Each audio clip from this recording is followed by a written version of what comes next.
Olá, queridos ouvintes do podcast Atumalaca e Companhia. Hoje nós vamos falar sobre o contexto histórico.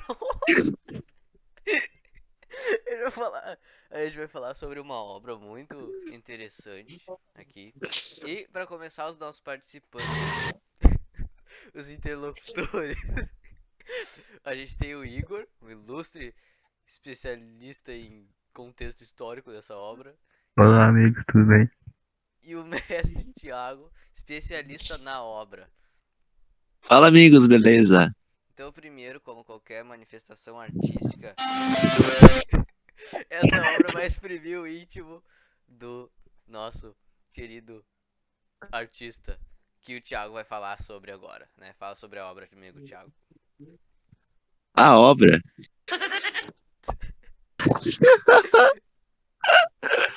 O filme retratado, quem escolheu, né, no caso, ele retrata a vida de um criminoso na por meados da década de 60. No fim da década, né, no caso.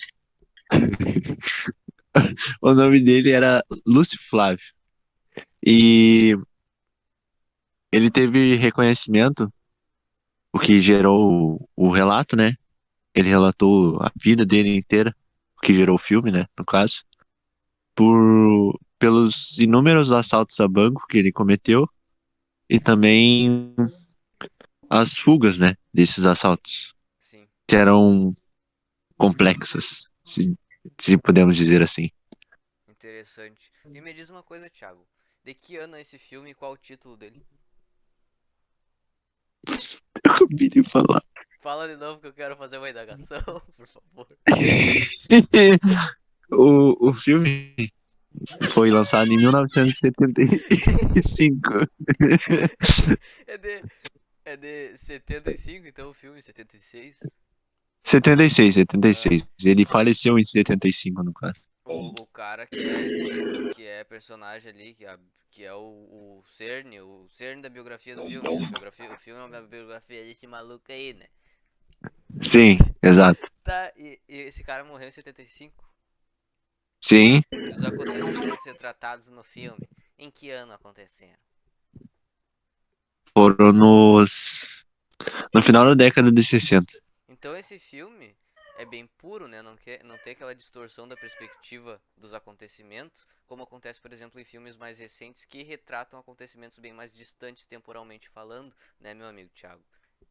Exato, e a gente pode deduzir que ele é bem, como é que eu posso dizer, paralelo à Conhecido também? realidade, né?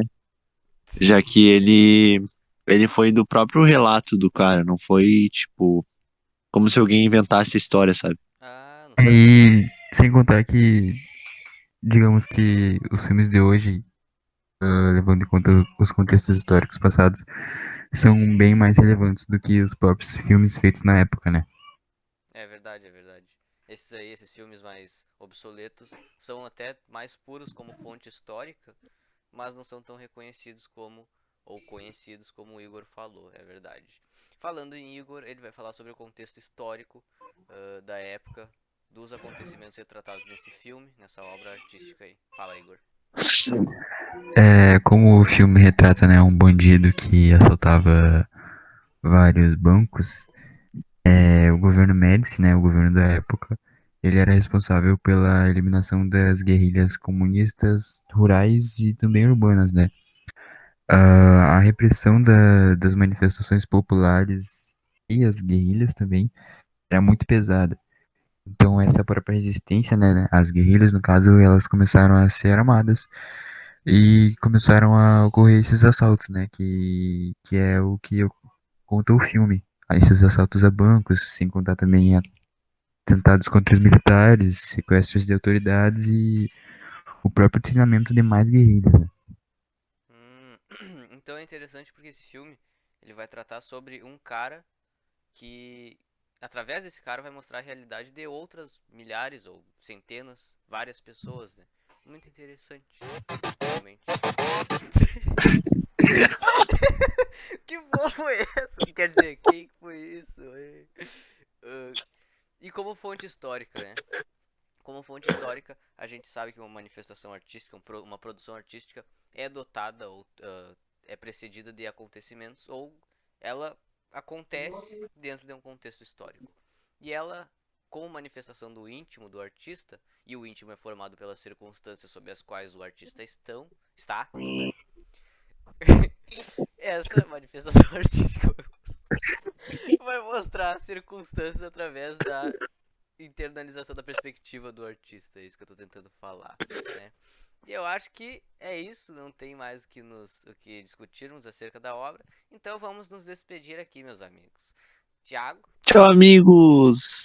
Meus amigos queridos. Amo Tchau, vocês. amigos. Obrigado pela atenção de vocês aqui. obrigado pela leitura. Eu digo, foda-se.